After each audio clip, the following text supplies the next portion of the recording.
unmute yourself. Okay, sorry. Good morning, everyone. Welcome to this Quantitative History Webinar series. So today we have Professor Melissa Dell, who is the Andrew Fuhrer Professor of Economics at Harvard University.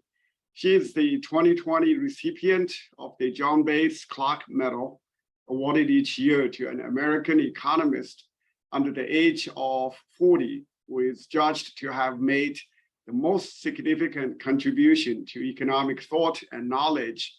In 2018, The Economist named her one of the decade's 8 best young economists. And in 2014, she was named by the IMF as the youngest of 25 economists under the age of 45, shaping thought about the global economy. Her research focuses on economic growth and political economy. She has examined the factors leading to the persistence of poverty and prosperity in the long run, the effects of trade-induced job loss on crime, the impacts of US foreign intervention, and the effects of weather on economic growth. She has also developed deep learning powered methods for curating social science data at scale, which is the topic she's going to speak on. So as before, the format for today's webinar is that the speaker will talk for about 1 hour to be followed by discussion and then Q&A. So for today, we are happy to have 2 discussants. Okay, the first one is Professor Ting Chen, who is an associate professor in the Department of Economics at Hong Kong Baptist University. And then the second discussant is PhD candidate Gunther Lomas, who is the founder of ResearchAssistant.ai, a data science firm that focuses on making interpretable, accessible, and cost-effective AI-powered research tools. This company, he and his team have developed an interdisciplinary engineering process called Maple, making complex tools more accessible to users from diverse backgrounds. So without further ado, let me turn it to Professor Dell. Great. Thanks so much for the introduction, and thank you everyone for coming. I'm really excited to be here today. And let's see, I'm not seeing this in full screen now, so I'm just going to try to share it once more, and hopefully it will work appropriately. All right, there, now that should be working. So I'm really excited to be here today and have a chance to talk about work that I've been doing on deep learning methods to curate economic data at scale. And so data is central to doing economic research, both because it shapes the questions that are feasible to answer, and also because it influences the questions that we think to pose in the first place. Empirical economics is a quantitative discipline. If you don't have data to answer a question, you're probably not going to ask that question in the first place. And because economics is a relatively young field, there's still just so many questions that we haven't even really started to think about that are important to people's lives and to the well-functioning of societies. And so in particular, there's just massive amounts of raw information. Libraries and archives have scanned billions of pages of historical documents, but off-the-shelf digitization often fails. This is particularly true for lower resource languages and settings, but it's even true for sort of the highest resource settings that you might be working in. Data can also be trapped in other types of images, such as photographs or satellite data. Text contains massive amounts of non-computable information. And so while these are very different types of raw information, the methods to convert them into computable data are actually quite related. In particular, deep learning has powered many recent scientific achievements, by providing tools for creating computable representations from raw information. So for example, in space exploration, deep learning was used to take, the incoming video from a spacecraft and be able to land that on really rugged terrain on Mars by taking that video and turning it into computable information that was used to steer the spacecraft. Or in medicine, doctors use deep learning to be able to analyze image data to diagnose disease. And I think that deep learning methods have enormous potential for analogous applications in economics. So essentially being used to convert masses of non-computable raw information into structured data. And so stepping back, computing has a long history in economics, going all the way back to mainframe computers, but it was really the advent of personal computing in the 1990s that revolutionized the discipline. Personal computing changed the types of data that could be collected and processed, and this in turn fundamentally influenced the questions that we ask and likely played an important role in kind of major shifts in the discipline towards being more empirical. And so as with the empirical revolution of 25 years ago, there have been recent monumental advances in computing that have revolutionized many other disciplines and have the potential to also significantly expand the questions that we as economists can tackle. And so in particular, you have advances in GPU compute that make deep learning possible. And you have the availability of cheap cloud compute that make it possible to process data on a scale that a decade ago would have been unimaginable. So I had 1,000 CPUs running around the clock, for a couple of months on Microsoft Azure to process large amounts of information in a way that was relatively affordable. I obviously wouldn't have had 1,000 CPUs in my home office. And so just having that, it just totally changes the scale of what research teams are able to process. And so there's been considerable efforts to incorporate machine learning methods into econometric toolkits, but I'd say that in general, deep learning methods have been used somewhat less frequently to process raw data in economics than in some other disciplines where they've become incredibly central. And yet I think deep learning offers enormous potential to unlock information for economic research that is currently non-computable.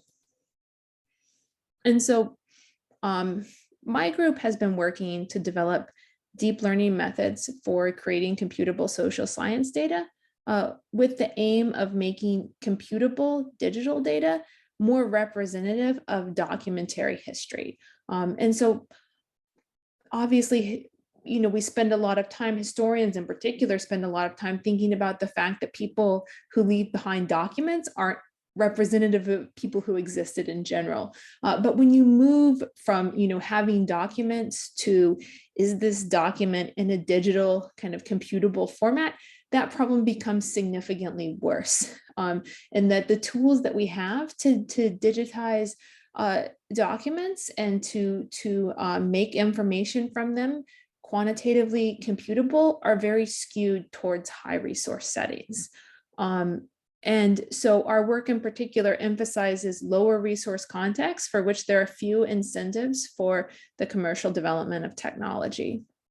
And today I'm going to give a non-technical introduction to some of the problems and tools that we're working on. This work has largely been done in collaboration with predoctoral fellows who I'll mention in turn.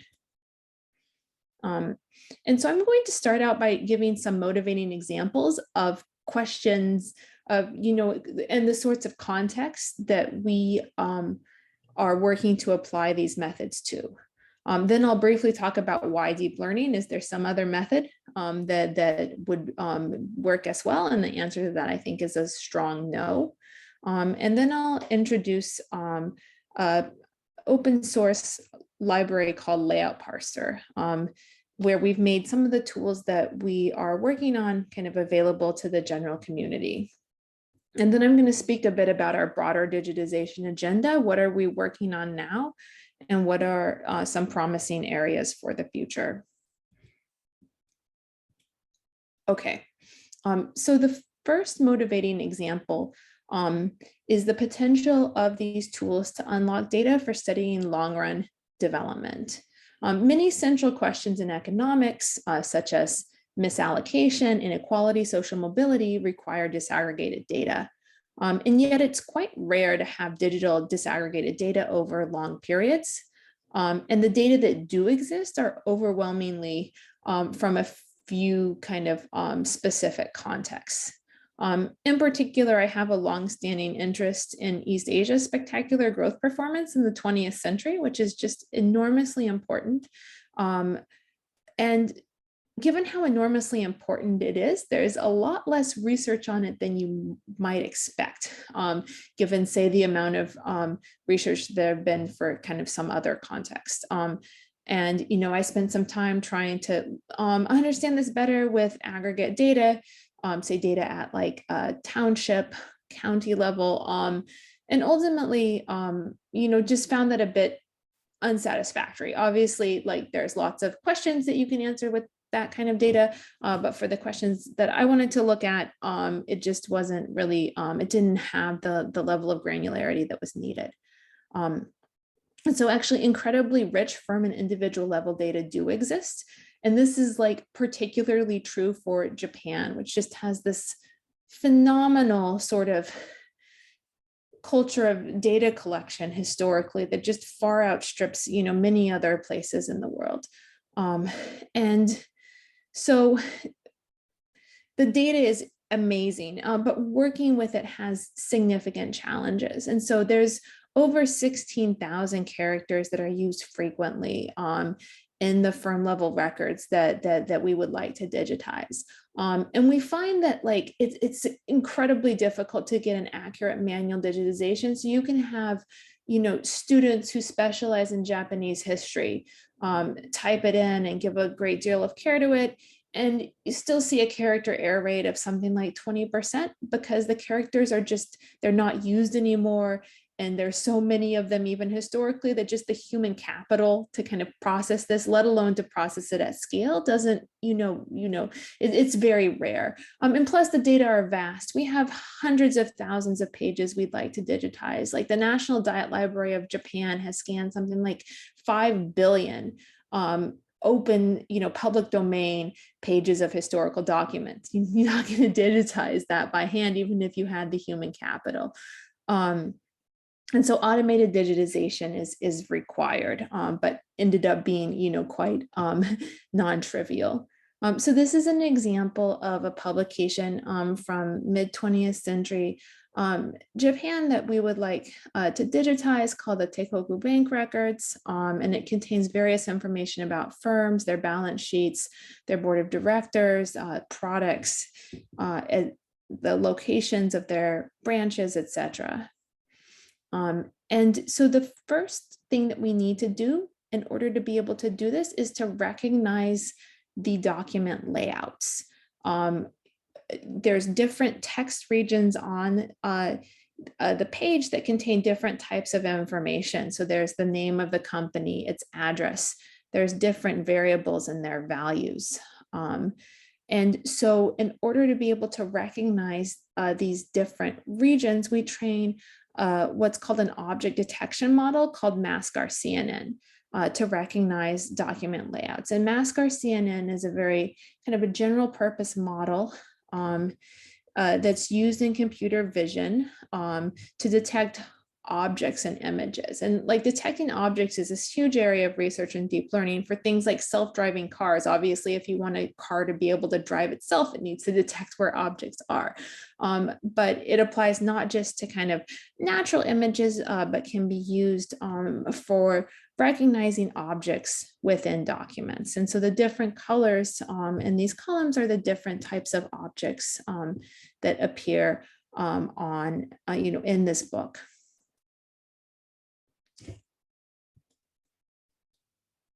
All right. And so the second step that we need to do is to be able to OCR this.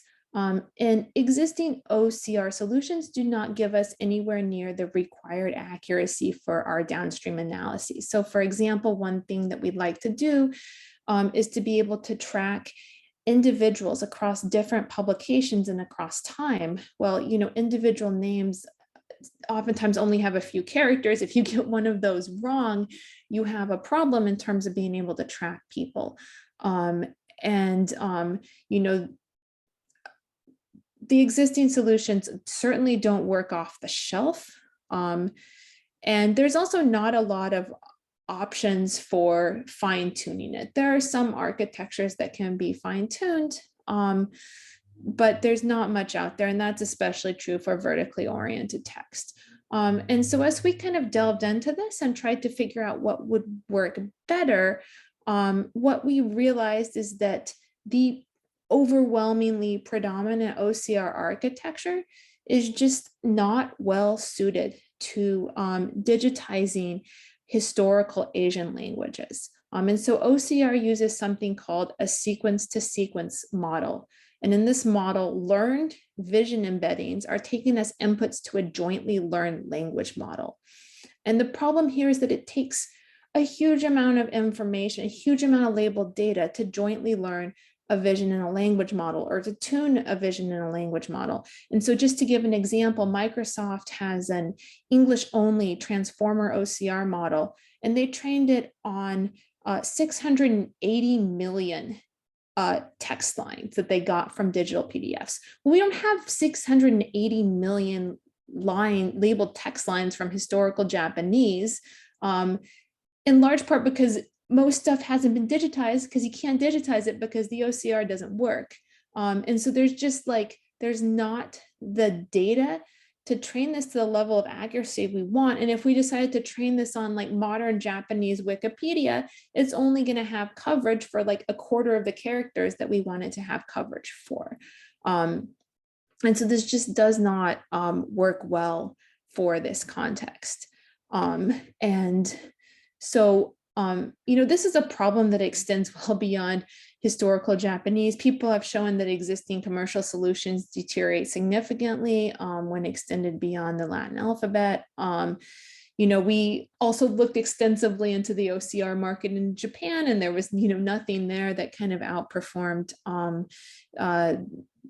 the kind of main products like Tesseract or Google Cloud Vision.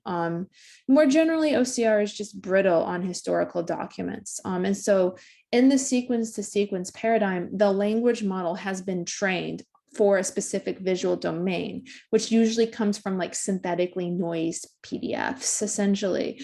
And those just don't look like historical documents. And so even, across a variety of contexts, you typically see performance deteriorate as you try to go backwards in time. And so I worked with Jake Carlson, who is going to be starting his PhD in economics next year. I think you'll see him produce a lot of things over the coming years that you'll find very useful. And so we've worked together to develop a novel OCR architecture that gets rid of the sequence-to-sequence component of OCR altogether and instead uses contrastively trained vision transformers at the character level. And so this framework is cheap to extend to low resource settings because all you need to extend it to a new character set is digital fonts. And then you can fine tune it on crops from your target document, but it's very cheap. If you wanted to take this and extend it to Chinese, you just need digital fonts to start with. And then you might need kind of labels from your target document, but with a very small number of labels, we're talking like a few hundred labeled characters, we find performance that is very good. So we're getting a character error rate of under 1%. And this is compared to even with humans having a hard time getting it under 20%.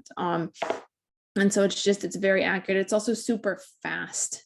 It's much like it runs faster than Tesseract and then other alternatives. Another cool thing about this is that what we've done is to train this high dimensional vector space such that characters that look similar are nearby and characters that look different are far away. And we OCR by essentially retrieving the nearest neighbor of a character crop. And so it gives us this meaningful distance measure that tells us quantitatively how similar two different characters are, which is enormously useful for things like fuzzy matching and spell checking. So we're developing those applications as well. Okay, so I want to give another example of an ongoing project. In this case, we're extracting structured data from historical US newspapers at scale. And so once you have structured text, you can apply state-of-the-art NLP methods to do things like query content in a way that accounts for complex vocabulary. You can disambiguate entities, different entities that have the same, different people with the same name. You can measure sentiment. You can study how ideas diffuse and evolve across time. You can measure polarization, etc. And so far we've used deep learning to extract data from over 50 million page scans. And we're continuing to do this as we get more money to process data. And when the processing is complete, we'll release all the data that is in the public domain, so the data that we can legally release, and as well as the pipeline. And so, we've done this in the US context, but the methods would apply equally to other contexts. And so if you take a newspaper page scan and just feed it into a commercial OCR product or Tesseract, it will, in our experience, almost always read it like it's a single column book. And so all the words from different columns get scrambled up, and it also can't separate out what's an article, what's a headline, what's an image caption, what's an advertisement. And so you essentially just get this jumble of words. And you can go on to there's a website called Chronicling America, where the Library of Congress digitized all the public domain newspapers, and you can look at their OCR and you can see how it's all scrambled up. And that's true even for a relatively simple layout. And this is reflected in the literature on the media historically. And so there's a whole huge literature looking at historical newspapers. It almost always uses keyword searches, because what else can you do if you would just have a scrambled up OCR? And that's great for some questions, and people have answered lots of questions for which that works well, but they haven't been able to pose sort of questions for which that doesn't work well. With the scrambled text, you're not going to be able to disambiguate entities, and that's a huge deal because of common names. You can't capture sentiment. You can't tag topics that use complex vocabulary, which is many, many topics. You can't trace the dissemination of content, often abridged or reproduced without bylines through national media markets. And so advances in NLP over the past few years make all these things feasible once you have the structured text. So we develop a pipeline where first we recognize the layouts, then we OCR, then we put pieces of articles together because they may span multiple columns and we need to associate them. And then we analyze the data with NLP. And all 4 of these steps are based on deep learning methods that are actually quite analogous to each other. And so this is an example of the layouts. We recognize this using MaskR CNN, which is kind of the same model, same principle that we use to recognize the layouts in the historical Japanese books. And then we OCR them, and also using our OCR framework, the same one that I showed you for historical Japanese. It also works very accurately on English. So there's nothing about it that's inherent to character-based languages. It can be kind of applied to any character set. And then we've been working on a variety of methods to be able to take that text and turn the text into a computable object. So retrieving content from our database, which consists of hundreds of millions of articles, in a way that's robust to complex vocabulary and noise. Detecting which articles come from the same source, which is a big deal in the US context, because literally every little tiny town in the US has its own newspaper. hundreds of thousands of newspapers. We don't have all of them, but we have a fair number of them. And they're, for the most part, they're not writing most of their own content. They're getting it either from a newswire or from a syndicate, which is a service that you publish kind of non-news, like editorial type content from. 80% of the content isn't generated locally. And so we can detect where newspapers are getting their content, which tells you a lot about how information is flowing in society. Topic classification, entity recognition and disambiguation, aspect-based sentiment analysis, where we think about sentiment towards specific aspects of the text, stance detection. Are these two editorials on the same side or of different sides of this polarizing issue? Image captioning, noisy language modeling. So these may seem like very different tasks, but they actually rely on similar models. So for example, the framework that we've developed for OCR is based on methods used to retrieve text from large databases that we were working with initially, and that's kind of how we had the idea. And by the way, those are also very closely related to our methods to detect which articles are from the same source, to do unsupervised topic classification, et cetera. And for both language and vision tasks, we're using a model called the transformer that has completely revolutionized deep learning.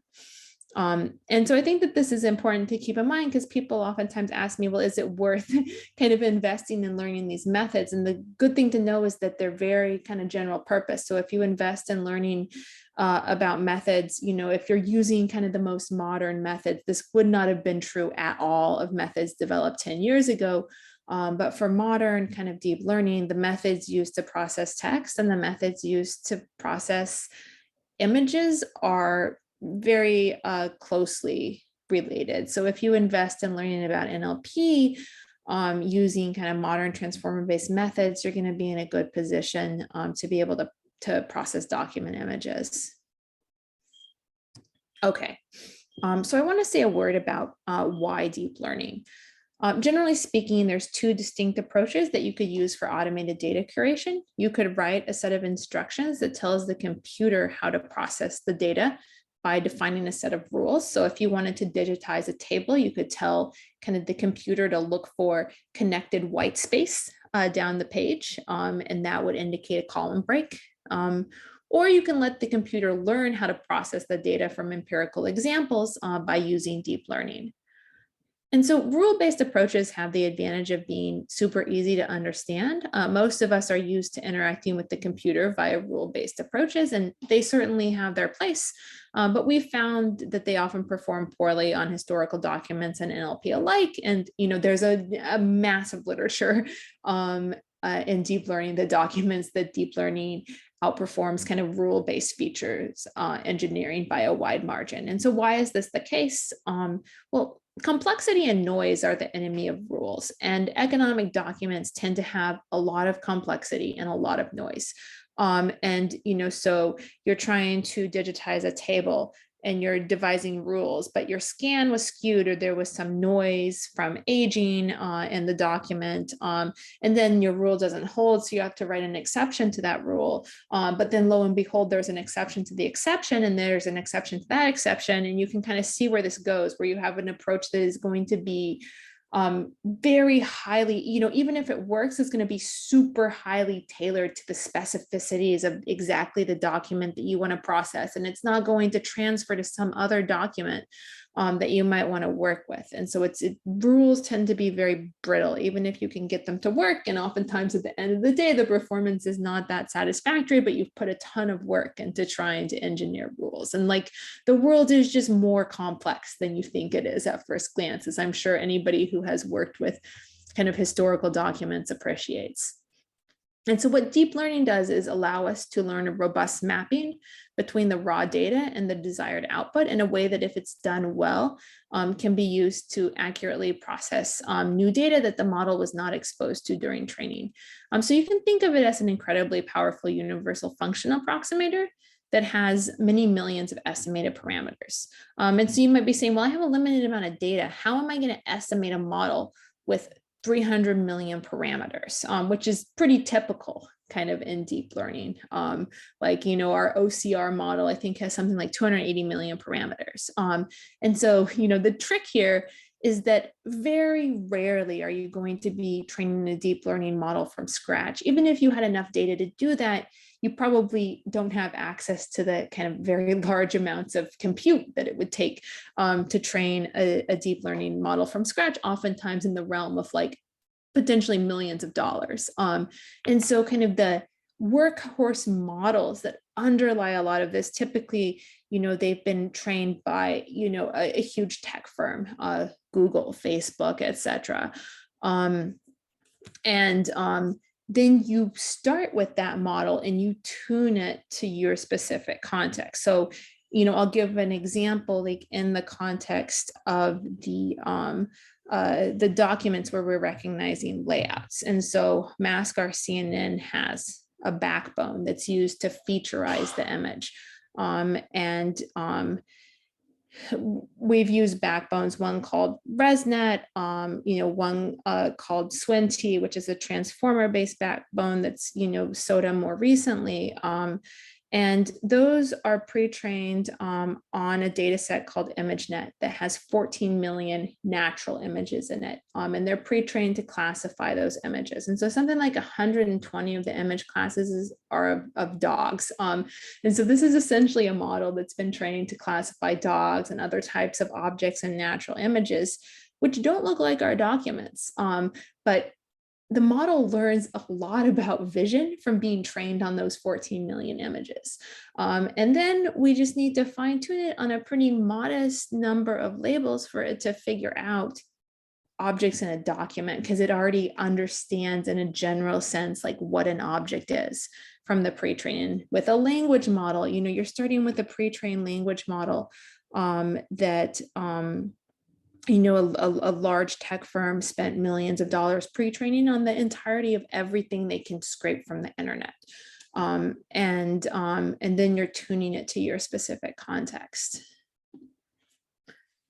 And so when I tell people about what I've been working on lately, the most common reaction is, isn't there an app or some sort of product that does this? Unfortunately, no. I think that think about the size of our market and the heterogeneity of things that we would like to process. And the fact that we don't have artificial general intelligence. There is no product that you can feed anything to and it behaves like a human. And oftentimes the existing commercial solutions don't get close to acceptable accuracy. They've been getting better and better and better. But definitely not to the point that we needed. They might work for some questions you want to answer, but there's other questions out there that they don't work so well for, which is why manual digitization in many contexts continues to predominate. That's the next question. Say like, well, why not send it to a data entry firm? They promise me 99.5% accuracy.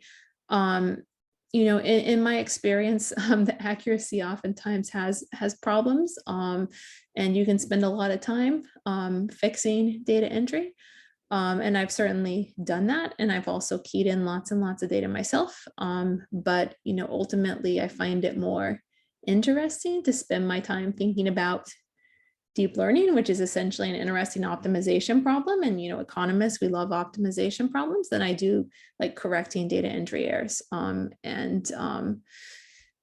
So that's the motivation there and the scale. Okay. So now I want to spend some time talking about layout parser, which is an example of a Python library that we've created to try to make some of the tools that we've been working on more accessible to researchers in general.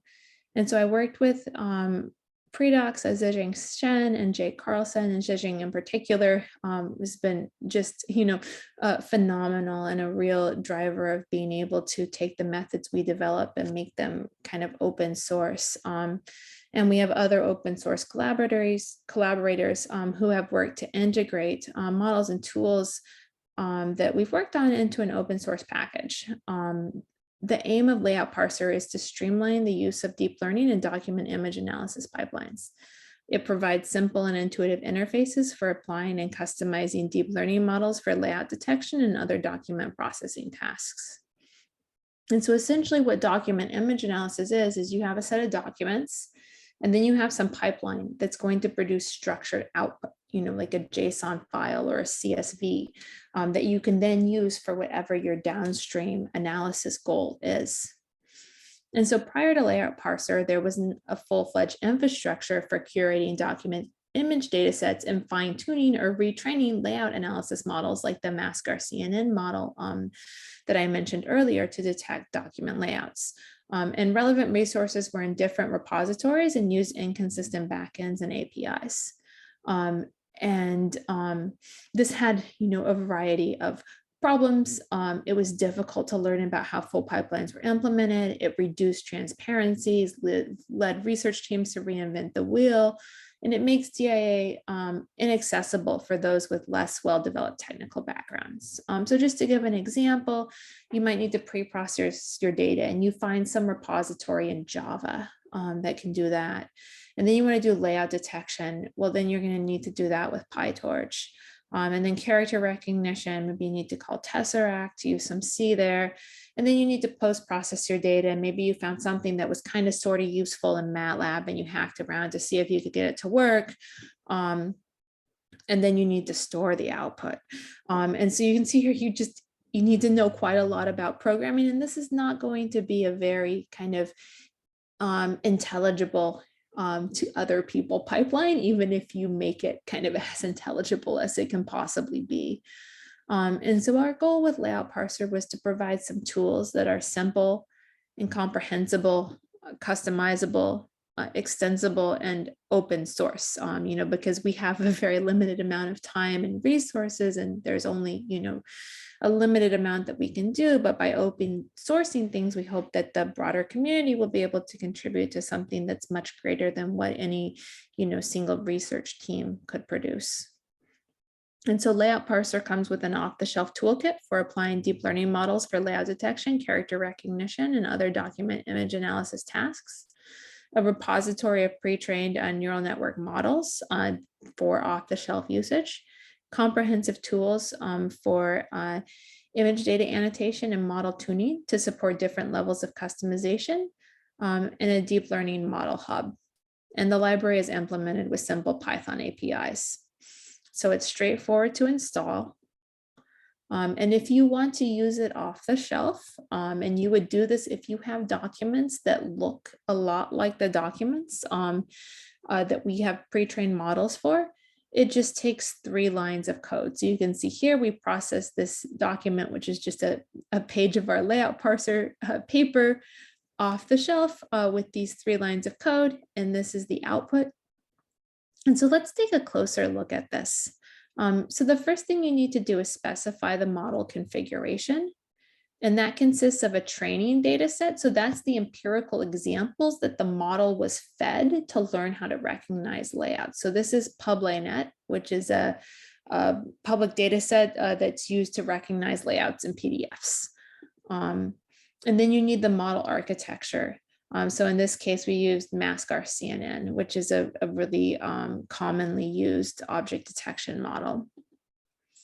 And then you need to specify the backend. So here we've specified Detectron2. This is produced by Facebook AI Research and is one of the main backends for doing object detection. And then you need to call the standardized model detection API.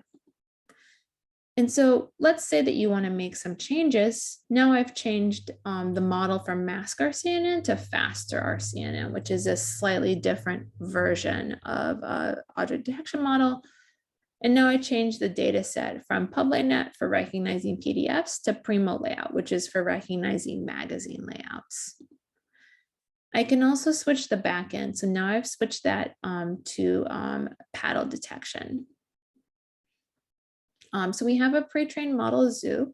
We have some things that we've put in there and also things contributed by the community. So for example, Ben Lee, who's a PhD student in computer science, contributed his newspaper navigator dataset, which was designed to recognize images and captions for some work he was doing to build a search engine for images. And as we finalize various models that we've been working on, we'll be adding them. And we really hope that people who use layout parser will add their models as well.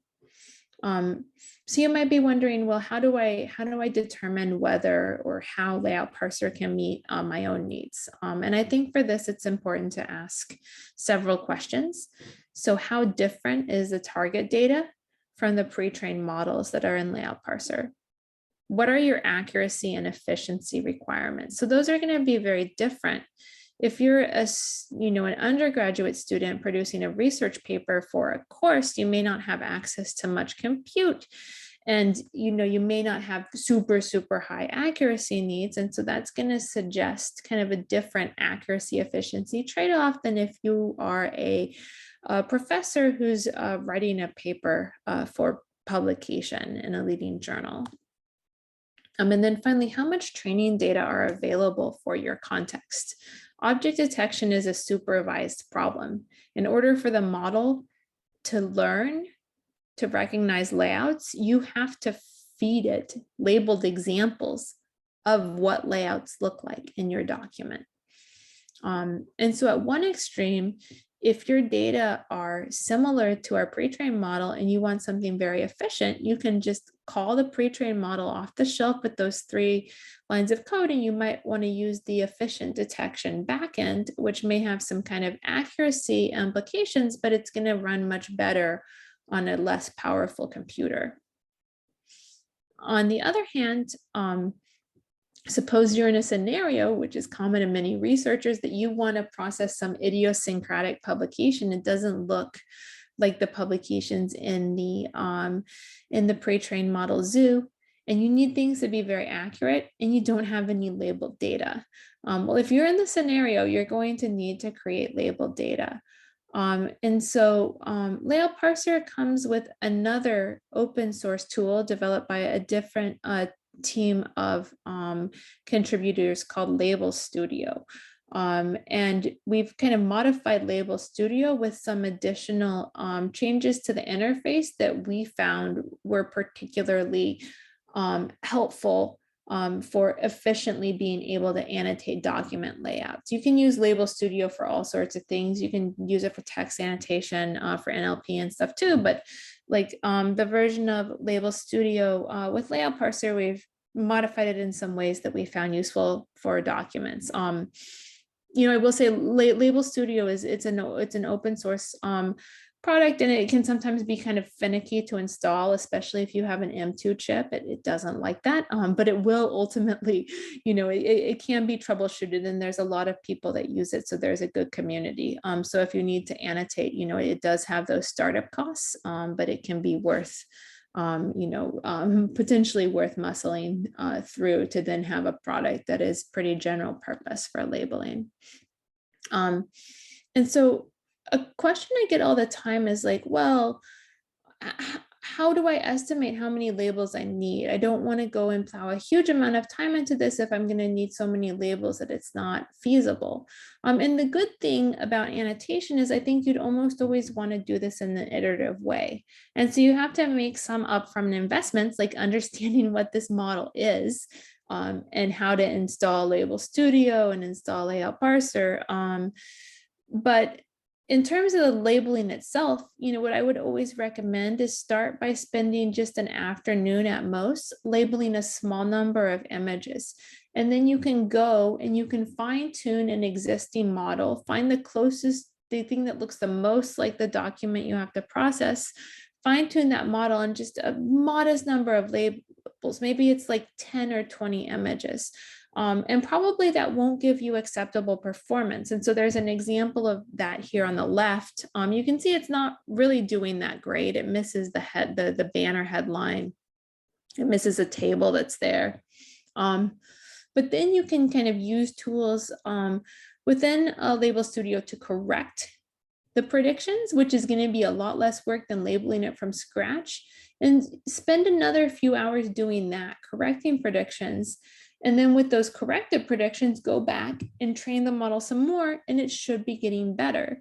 And kind of just repeat this process iteratively, labeling, training, and within a pretty modest amount of time, you're going to get a sense for what it's going to take to get to an accuracy level that is sufficient for for your context. So I mean, it can still be a lot of work. What makes something feasible is like how many labels you need. Like that's why we developed the novel OCR architecture, is we thought we would need too many labels to fine tune a sequence model, but with different architecture, it could be feasible. So I don't want to say that labeling is trivial, but iteratively working through labeling kind of helps you to figure out whether you're in the ballpark of what you can do sooner rather than later.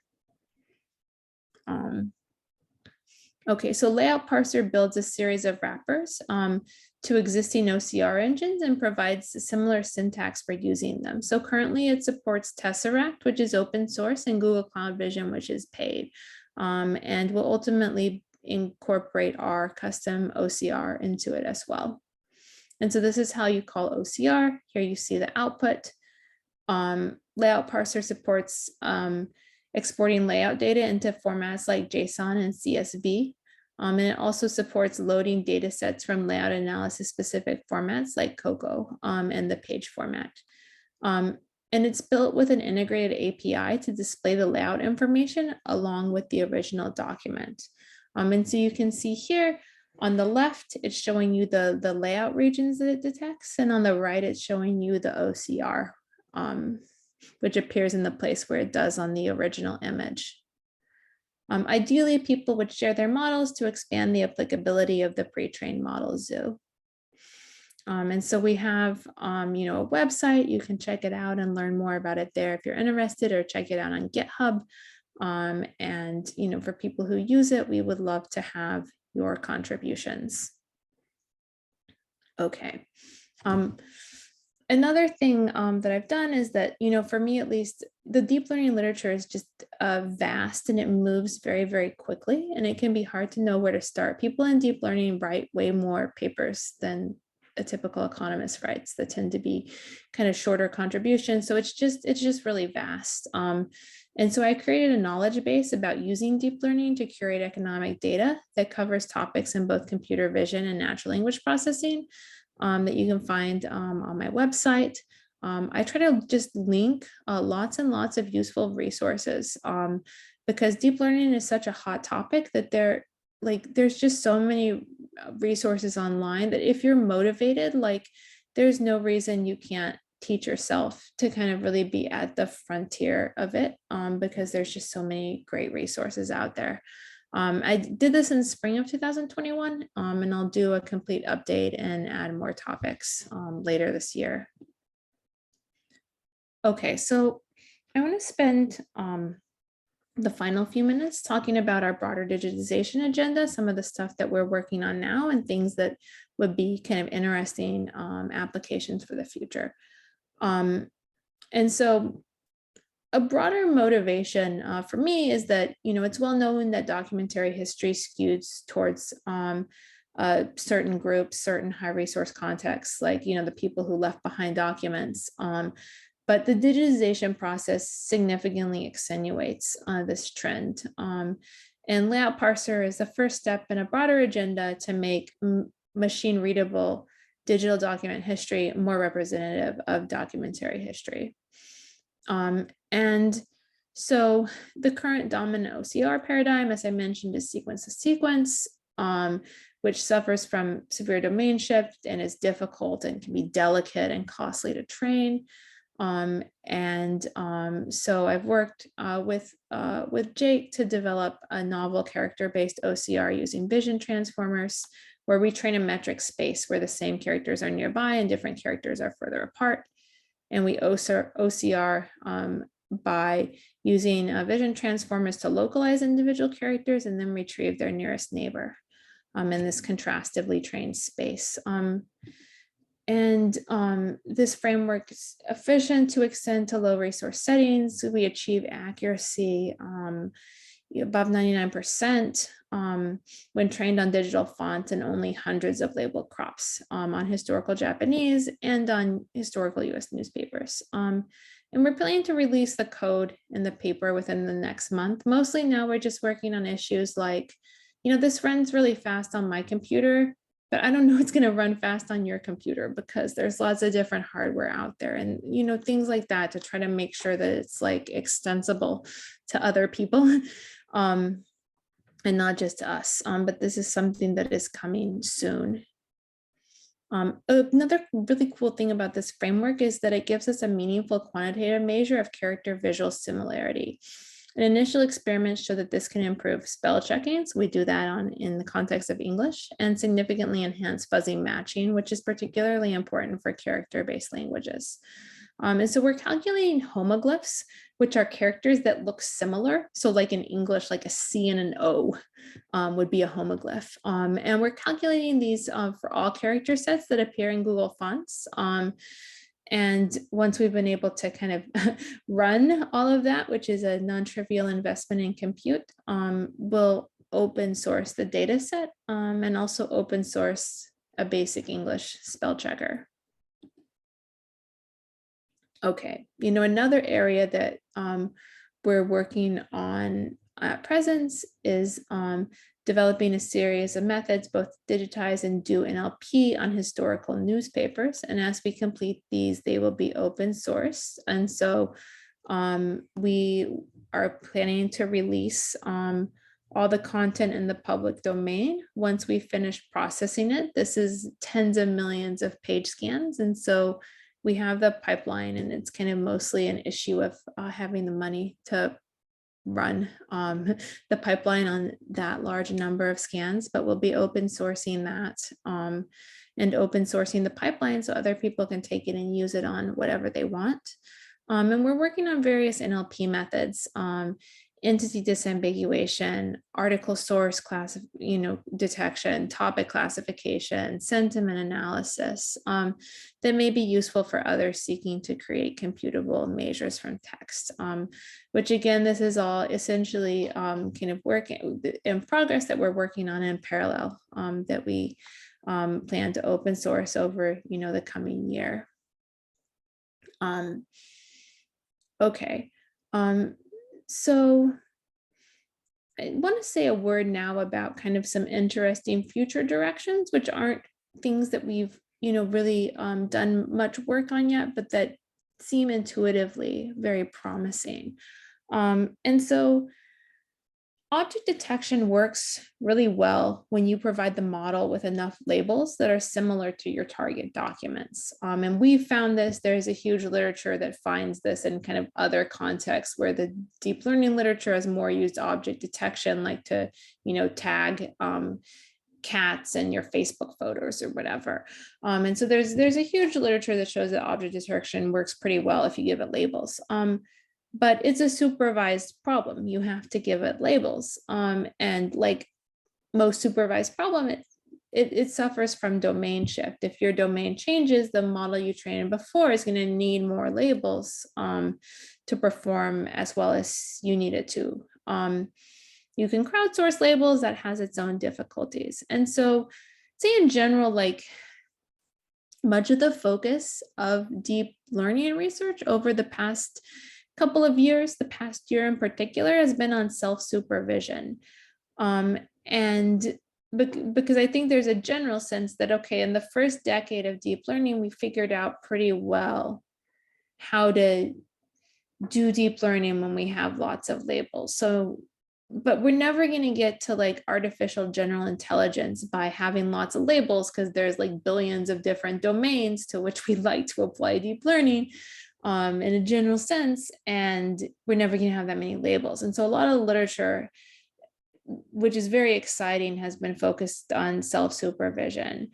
And so, for example, in the context of an image, self-supervised training might look like masking out different parts of the image and then predicting what's there. And if you do that, you don't need labels because you know what's there because you masked it out. I mean, that's how language modeling works, right? That you have text and you mask out like 15% of the tokens, and then you train it to predict those on the entirety of text on the internet. And that gives you a pretty good understanding of language. You know, kind of something similar for vision. And these like self-supervised vision transformers are pretty amazing. And so I think that there's real scope to do something like that, you know, in the direction of self-supervised layout analysis on documents. So you're always going to have to go and tell it what the object is. But I think that there's hope for having self-supervised methods that would figure out what the different layout objects are. And so that it would recognize, okay, these things are all headlines and these things are all articles. It wouldn't know to call them headlines, but it would recognize everywhere where there was a headline. And so I think this is a really promising direction for future research, and ultimately makes it just much more possible to do layout analysis on complex documents at a much larger scale. And you know, it would take a lot of compute to do this, but there's the documents out there. There's, as I said, there's like billions of documents from the National Library of Japan alone that you could, you know, do this on if you had the methods and the compute. Another thing that I think is pretty promising is that our OCR framework uses only the visual information from characters. It doesn't have a language model in it. And so you can apply it to low resource languages where you don't have a language model, like historical Japanese would be kind of a classic example of this. We don't have a language model for historical Japanese, at least not one that's been trained on the masses of data that you need to get the level of performance that you want and that you expect with modern languages, because we don't have that much digitized data. But actually that many documents exist. And so you could take character-based framework that uses only the visual signature and use that to digitize mass numbers of documents, and then use those documents that you've now digitized to pre-train a large language model. You know, hundreds of millions of parameters, you're going to need a lot of documents, but we have 5 billion documents. We need a lot of money and compute to digitize all of those, but in principle, like that could be done. And that means you could do cutting edge NLP on, you know, historical Asian languages, which I think would be really amazing. You know, another source of kind of largely untapped information in archives is that there are you know, literally many millions, maybe even hundreds of millions of uncatalogued image scans. And so from the work we've done with newspapers, we have a database of hundreds of millions of image caption pairs. So there's the image and the caption tells us what's in that image. And one could use that to train a model reminiscent of a model that's done this in a modern context for the internet called CLIP, where essentially kind of you're pushing the paired images and captions to be in the same part of this of a metric space, and then you can use that model to caption images. So you give it an image and it writes a caption for it, and you could use that to potentially catalog with text the hundreds of millions of uncatalogued historical photographs that are in archives. And it wouldn't be perfect, but it would be a lot better than just having them in boxes and having to go there and manually sift through them. And so that's another thing. I think it's feasible, and it just is a matter of kind of having a lot of compute to do that. Okay, so in conclusion, deep learning offers enormous potential to unlock novel sources of data. Becoming familiar with these methods, how they apply to economics, how they can be implemented and debugged entails some pretty significant startup costs. And so our hope is that by creating open source tools, we want to make it easier for researchers to study questions that they find intellectually fascinating and meaningful. Thank you.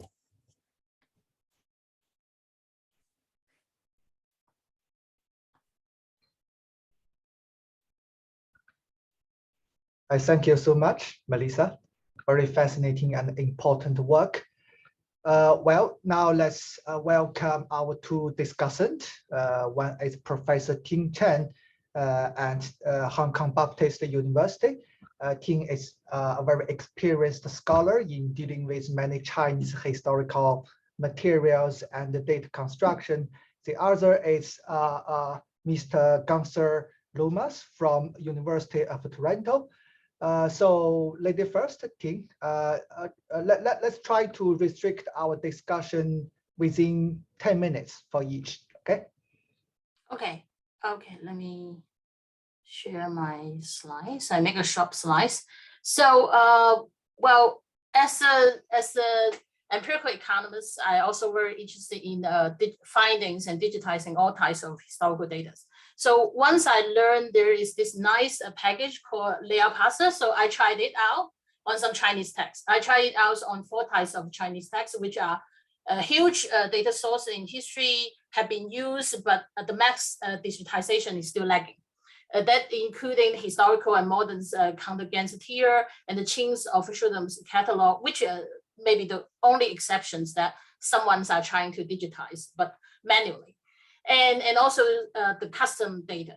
What I found is that using pre-trained models on the layout parsing, it's great. The performance is great. Probably because I never tried to train the models on myself, but probably because most of the Chinese text, these resources, the layout itself is relatively simple compared to Japanese text. So using pre-trained models, the performance is already very good.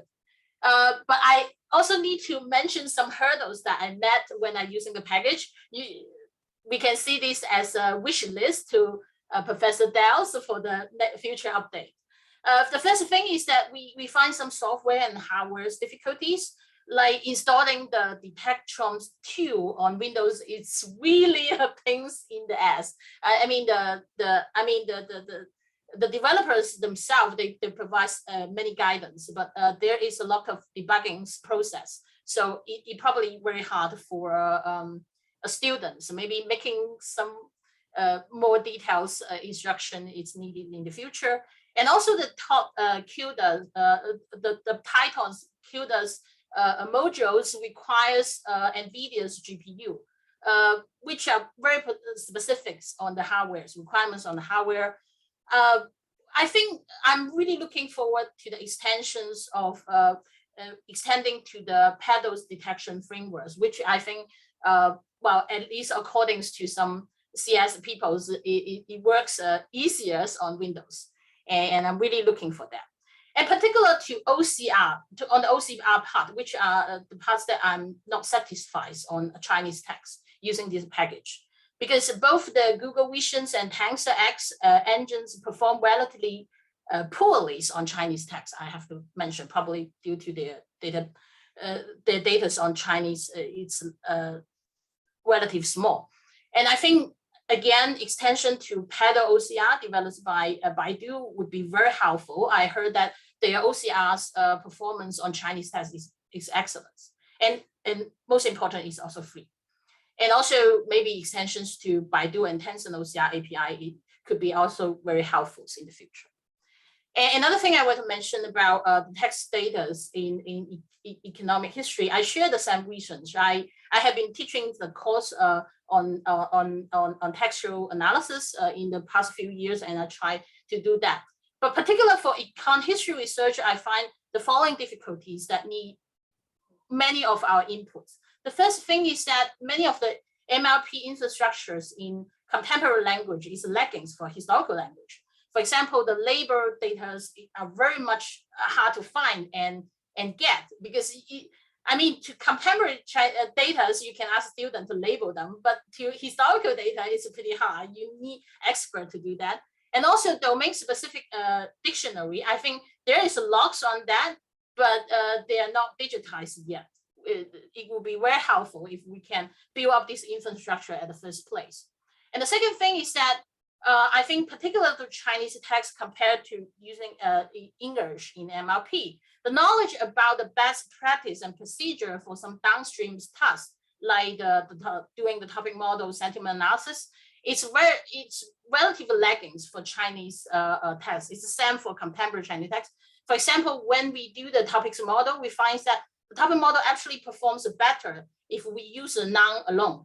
Probably that's due to some specific language characters of Chinese. And also the simple DFM and the weighted ones, like using the TF-IDF, were actually relatively similar in many downstream tasks in Chinese compared to English. That's very different from the English language. But the knowledge about this, sharing this type of knowledge is very important in the future. Probably we should have a unifying framework for that. The last thing is about data sharing. In econ history, I myself have been received a lot of requests on whether I can share historical data. I often hesitate when they ask for the data that I use in a working paper, which haven't been published yet. Because the common phrase that my contribution to findings and digitizing this historical data is it's hard to recognize if I distribute the data first. But if we can have a better framework on a better platforms for this data sharing in the future, it will be very helpful to overcome this obstacle. That's all for my discussion. I hope I didn't exceed the time limit. Yeah, thank you so much, Ting. Yeah. So Melissa, do you want to respond briefly to Ting's discussion? Yeah, that would be great. So thank you so much. This is super helpful and super helpful perspective. I mean, installing on Windows. Yeah, that's definitely, I mean, I find what many people in the US, many of my students will do is to use Google Colab. And I don't know if there's any kind of equivalent product in China, but that has made kind of a big difference. And, if there's, something equivalent in China, we could definitely have somebody make a tutorial of how to use layout parser there. And I think that would save a lot of that pain. I agree on the OCR being unsatisfactory, and we definitely want to add more and kind of agree as well on the challenges of using NLP. So hopefully by virtue of having better OCR, it gives the data that's needed to train it. And I totally agree on the data sharing should be professionally rewarded. It's always a challenge to change norms, but I think that hopefully we kind of will see that change and see more professional rewards for it. Okay, thank you both. So now it's time for Gunther. Hi, thank you. I'm also going to share my screen as well.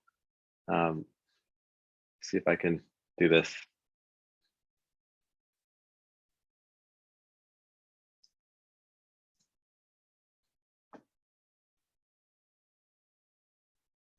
Oh. Do you see the slides on your side? Yeah, we can. Okay. Hold on. Okay, great. So yeah, today, oops, sorry. Okay, so so my name is Gunther Lomas, and I'm founder of Research Assistant AI, which is a firm that's focused on making data science more accessible and pretty much building on layout parser and Professor Dell's work applied to many fields, including economics, of course. And today I picked out a few concrete examples of how me and my team have used this package and other things associated with it over the last year.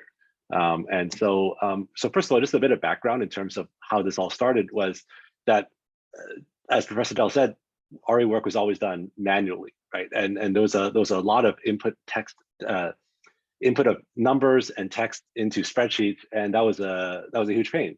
And so the same problems coming up, like, okay, well, I have a PDF of historical document scans, images, web pages. I have lots of data files, 1 page per PDF in different folders. And so this all became a problem because it became extremely messy and very difficult to clean up.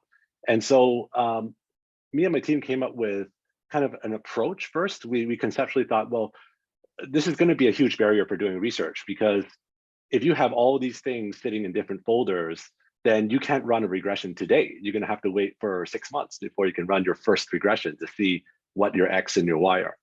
And so we took an engineering approach to this by pretty much identifying each case, the problem, and then keeping it really, really simple. And so by that, we meant we would create little widgets or little scripts that would do one thing only, and we would pair these scripts together to be able to solve that problem. And inside these scripts were things like layout parser that were able to identify some of these things on the scans. And so we weren't really bound by any kind of ideology. So we weren't just saying, oh, we're only going to do deep learning, we're only going to do traditional machine learning or rules-based, but really we would do anything that could actually solve the problem at hand. Now, of course, there's issues with that, as was mentioned in the presentation, that maybe it only works for this case, but not for a generalized case. But then because we had so many different widgets, we were able to come up with kind of like some sort of order in the chaos of all these widgets. And so Maple is a process that we came up with, which is, so these little squares on the slide here are like little widgets that we would have in these different areas: modeling, analysis, processing, learning, and extraction tools. And so there's a lot of things here that cover things like packages in R and Python and other really good stuff out there, open source, that we're able to harness and put together in these little widgets to be able to solve these empirical problems. And so just, for example, modeling, really basic like OLS, clustering algorithms, logistic, and robustness checks, which are kind of like robustness engines that we would do to double check some of our results. And so in the analysis part, then sometimes people need to understand how to interpret clusters. And I'll describe the clustering effect later. And processing and learning specifically, we do use deep learning, but we also use a lot of traditional machine learning because it's actually a lot cheaper than deep learning, even though it may not be as good, but it's extremely quick to yield results. And in some cases, actually, it provides the same result if you don't have a lot of data. And that's often the case that we see. And also some web data extraction tools as well. So how we do it is we put together a bunch of these little widgets, layout parser to do one task, another layout parser to do another task. And then we slowly piece together, say, we want to identify the columns, we want to identify the headers, or maybe this layout is different from that layout. One is a newspaper layout, one is a historical scan layout. Well, they need two different layout parser setups to be able to do that. So that's widget one, that's widget two. And then we piece them together. And then we need to come up with some sort of framework to decide, well, how do we do it? What's the order in doing this? Because imagine if we had taken the whole page and we ran that through OCR, as Professor Dell said, you would just get a whole bunch of words that don't make sense because you don't recognize the columns. But then if you first of all, say, train a computer vision model to pick up a paragraph and then run it through OCR, then at least you're clean because you know that you're only running one paragraph through that OCR and you get everything that comes out of that API is that paragraph's text. And so a few examples that we have working with partners in Hong Kong and also abroad. So this one specifically for this seminar is an ancient Chinese text project where we had multiple books of titles of historical documents in Chinese. So this is the one that Professor Chen had mentioned earlier. And so here's an example where the scan is kind of sideways. If you try to put a square on top to try to crop it out, you get something like this.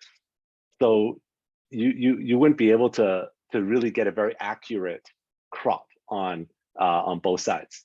And so we need to first straighten it. And so we first straighten that. That's like the first widget. So the first thing is actually a rule-based widget using OpenCV to be able to turn it straight first. And then we're able to create these squares and extract the content. And so that's how we've done it in the past. That's how we've applied layout parser and also some other models like YOLO V5 as well, to just do one thing at a time and just keep it really simple. And so here's another case where we really need to customize models. I know that a lot of people have been asking about, oh, are there pre-trained models off the shelf that you can just download and use today? Our experience has been that actually you really need to customize every setup simply because if you want quality in your data, you have to customize the tagging, but then the tagging can be done in a matter of days, possibly.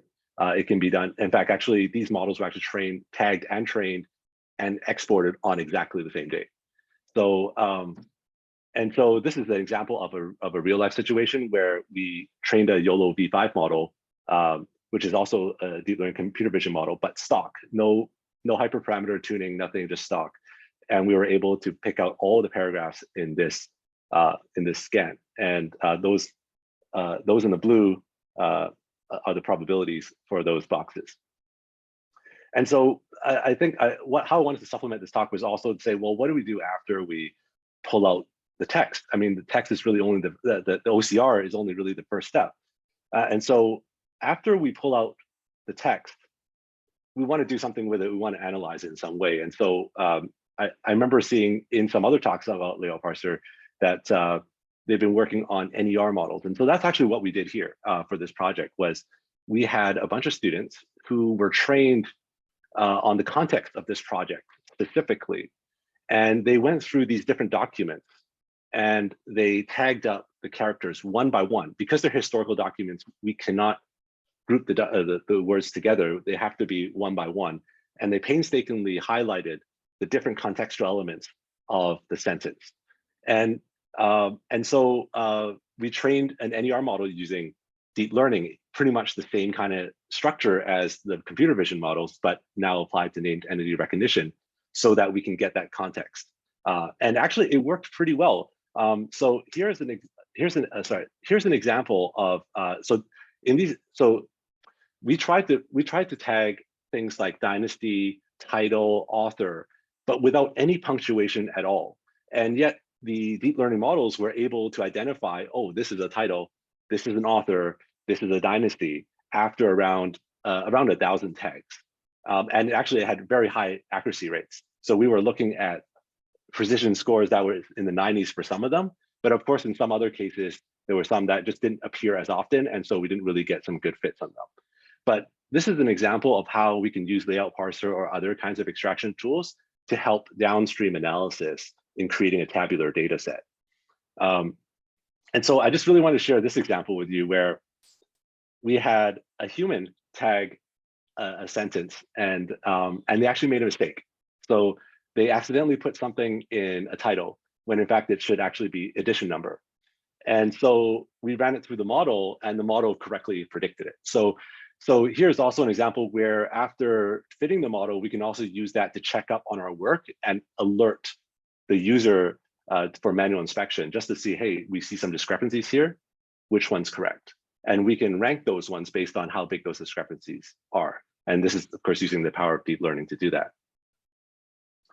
And of course, the final payoff is the regression specification and the regression results, because that's the whole point of doing the entire exercise, is that we want to analyze our X and our Ys in a table. And so this is this is what happened in that presentation. I didn't do this myself, but pretty much they were able to use that data to be able to have some very interesting insights about historical Chinese text books that have been published over 1,000 years ago.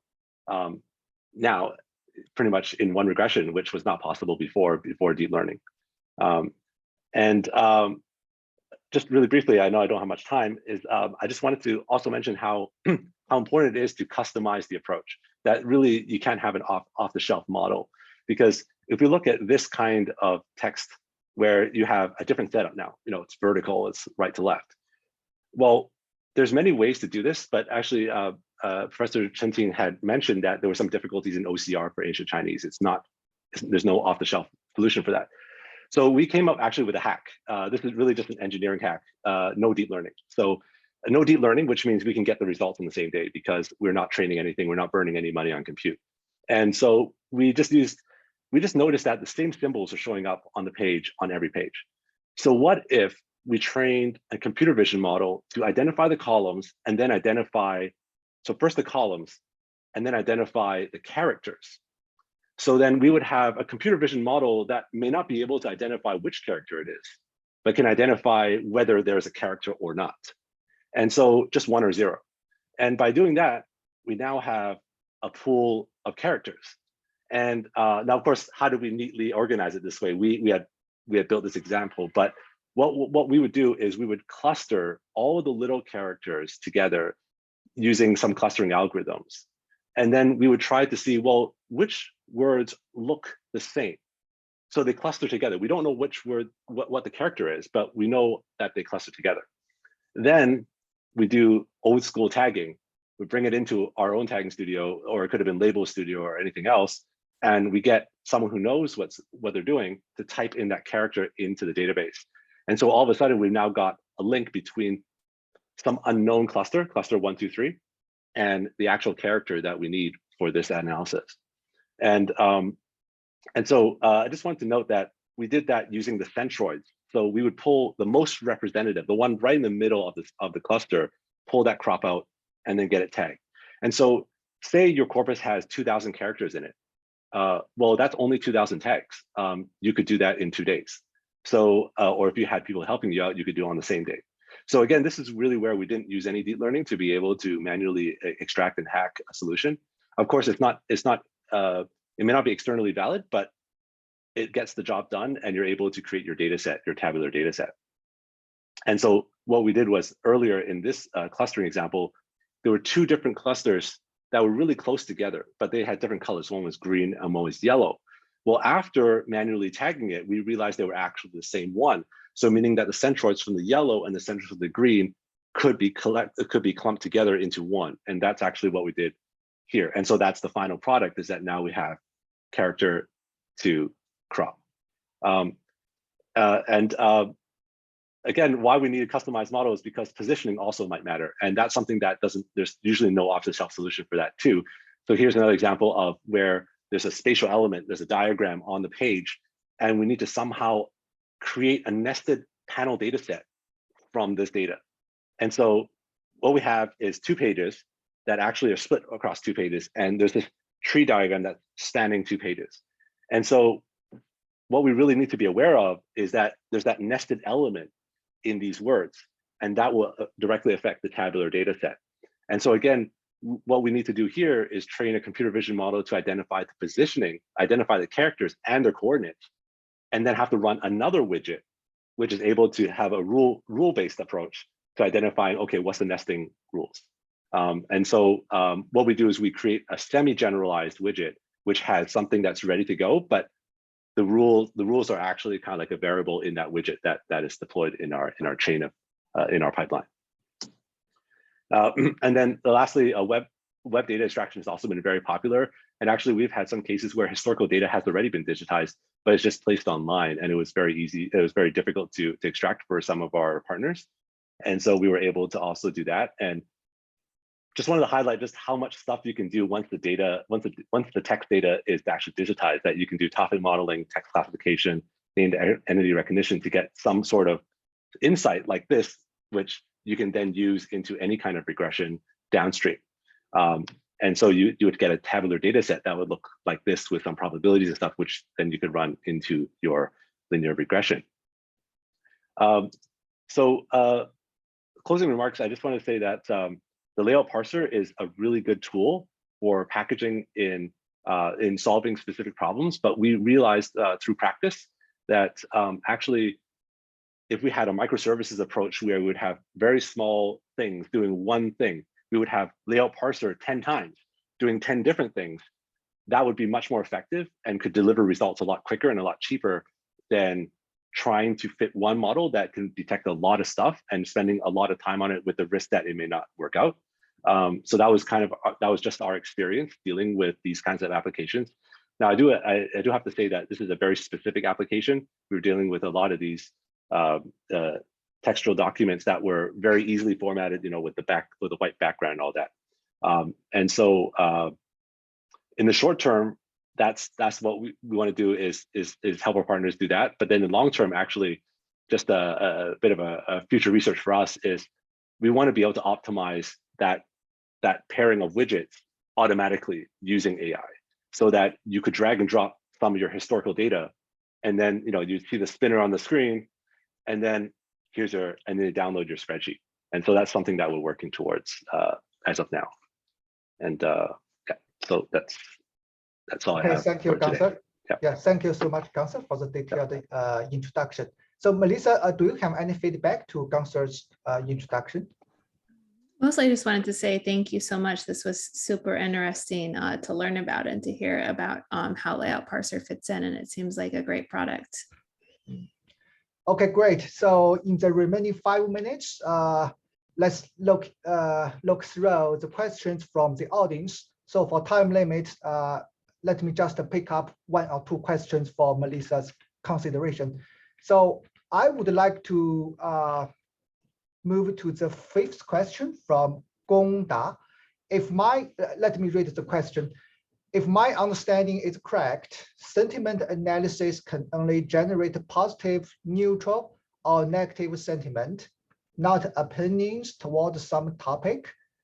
For example, gun control, we have to manually label them, then train the data to get opinion. Yeah. Yeah, and so essentially the way that sentiment analysis is often done to get that positive, neutral, negative is with a classifier, and there might be pre-trained models out there that you can use. They're pre-trained on movie reviews or something, and it's similar enough what you mean across context with positive, negative, and neutral that maybe you could use those off the shelf. But if you have something kind of more specific, your stance towards an issue, then you would need to do labeling. And so if we're talking about gun control, you're either for it or against it, at least if you're expressing an opinion, and that's a problem called stance detection. And you might, train a model to recognize whether you're for or against it. And it does take labels, but if it's a well-defined question, it takes potentially a relatively modest number of labels. And so you can have kind of 2 humans label the same thing, or more than 2 humans label the same thing, make sure they agree, run your model, see how it's doing. If you need more labels, add more labels. But yeah, you would need to create those labels. Or you could do clustering. I mean, we just saw clustering mentioned. I mean, in practice, like there's so much stuff in like an embedding that I don't know how well it would work, but you could always try to do clustering. You still need labels though to tell you whether or not you were getting it right. Okay, so the other question is from our HKU colleague, Professor John Clougher. Can this be used on statistical tables with output to spreadsheet format like CSV, thinking of old books of federal statistics in the US? Yeah, and so there is a table detection model and layout parser. Again, if your tables don't look like those tables, you'll probably need some customization, but it can absolutely be used for table detection. The Japanese documents are actually tables. They look different than like tables in many other contexts, but yes, definitely tables are a great application of it.